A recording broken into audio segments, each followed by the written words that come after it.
to it, and then see what these functions do. It's that straightforward.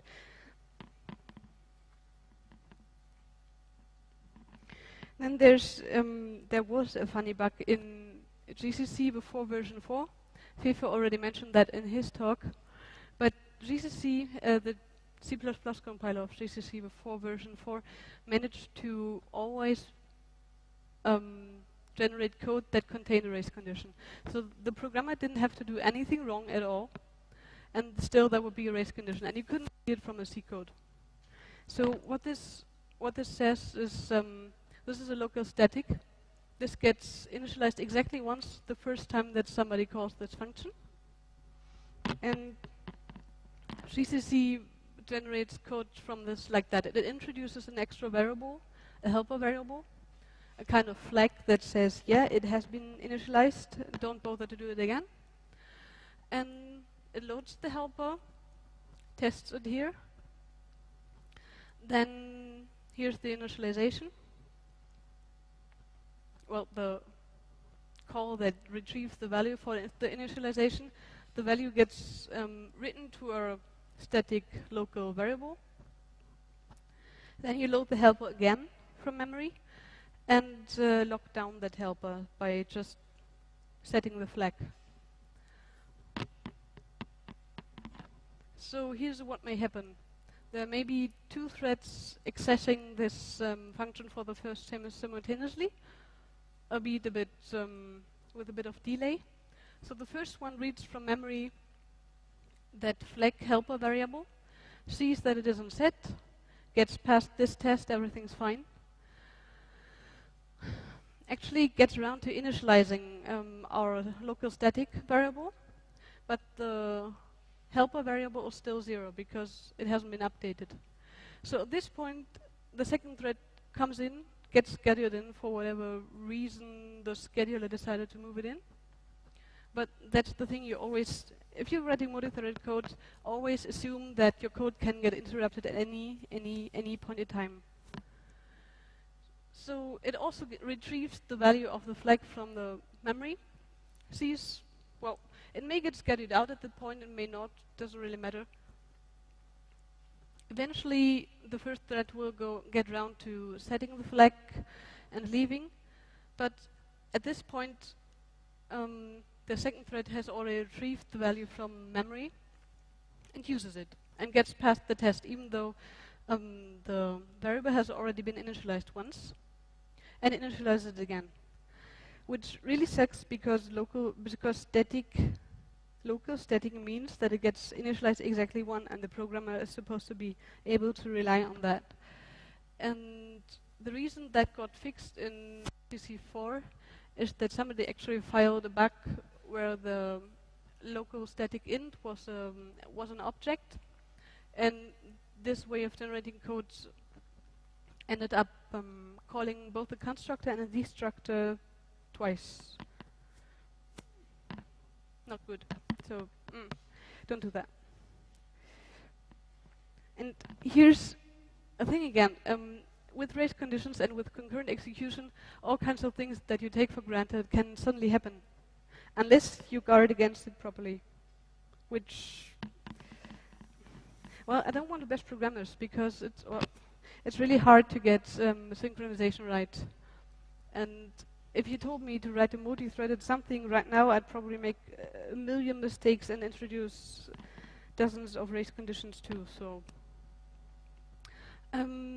more education examples. That doesn't actually fit into any of the 3 common categories I gave you. So, if you're looking for race conditions, don't limit yourself to looking for these patterns, but be open-minded and always think about what would happen if the code got interrupted at this point. And this is an example from that libc. This is not to piss off Fefe, it's because he challenged me once, and it's not even it's not even triggerable in the current code base, so don't bother. But it was a neat bug, and it was rather educational. That's why I put it here. It's the syslog code, appropriately put into the directory libugly, and this is a global variable which holds the log tag, It's 1,000 chars long. And you first have to call OpenLog, and what OpenLog does is, if it finds an identifier, it copies it to logtag for later use, which is global. So any number of threads that run concurrently can write to this. Writing at max logtag chars, which is fine, and then no terminating it, which is fine. But what if the code gets interrupted at this point, right after strn copy? The identifier might be just 1,000 chars long, so it gets copied all the way into a 1,000 char buffer.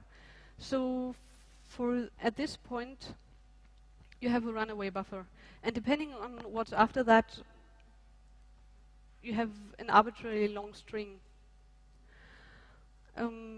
This will end up in the BSS section of a binary, and anything that's a global uninitialized variable will end up there, so there's a good chance that there's something behind it, especially it's aligned to 4 bytes, so it may happen that after that there's more data. And then you have, in the actual syslog call, you have this code. You have a buffer of buff size, which is 2048, and then you retrieve the header len by writing to that buffer a string, which also gets influenced by logtag. And the funny thing again is that the semantics of snprintf, you think that's safe because it's snprintf and it says to only write 130 units to the buffer, which it does. But what snprintf does is, if the string is actually longer than the buffer, it returns this number to the caller. So header len make it larger than 130.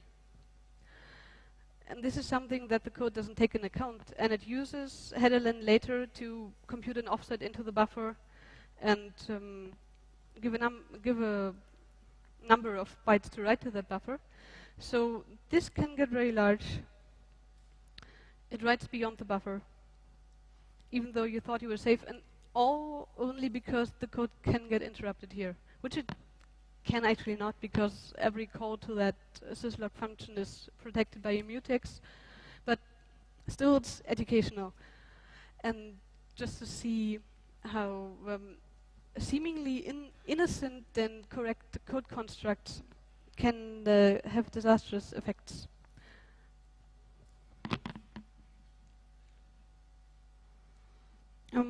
Then there's the bizarre race conditions, where you sit in front of your computer, look at your editor and think, what the hell was the author thinking? This is one example. I have to give a bit of context here. It's, again, from my server.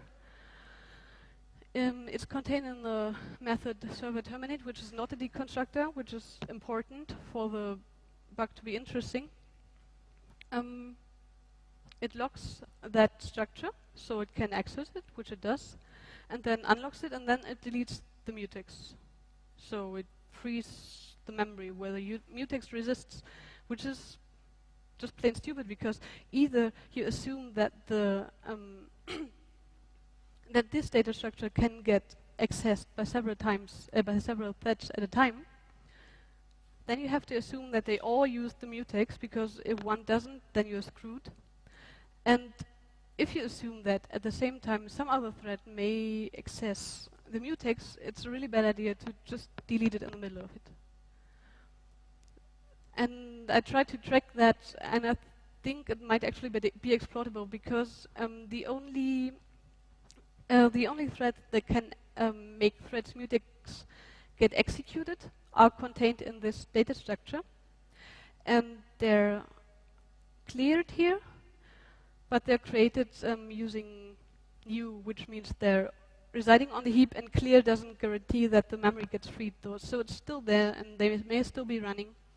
So if any of you is bored, they can just find my server on the internet and see whether they can actually exploit this bug.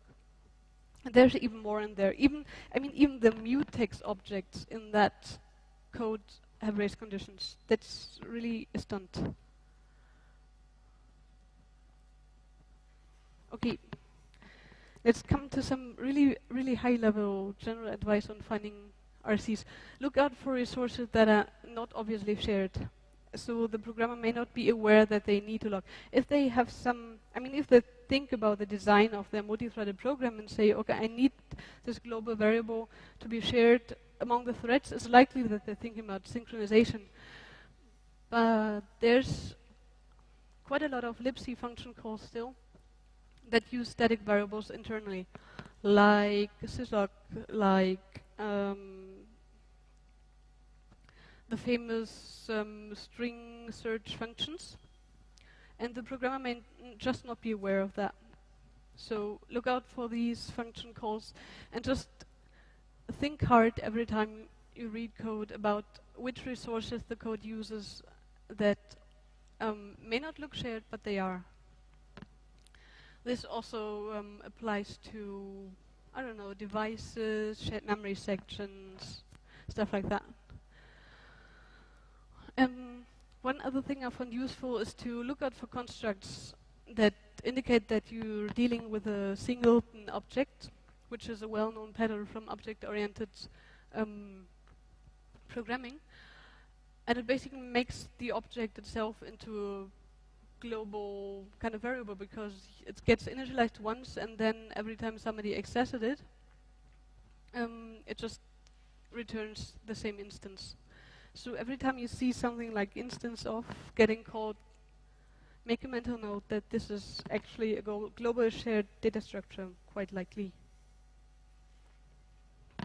And a closing word, because my friends from Dylan like to point out that they're safe because there are no buffer overflows in Dylan. I think by now they did away with that delusion.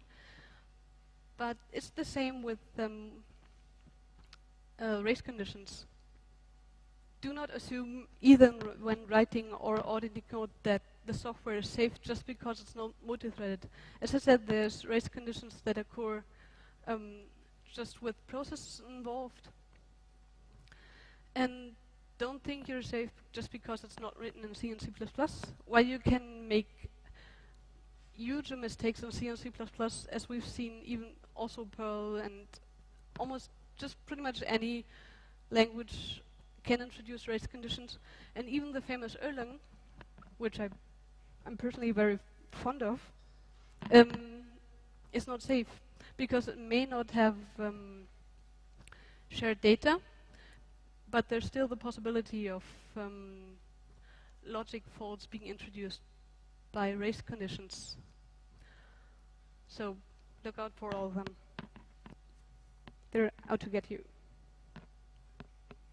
That's it.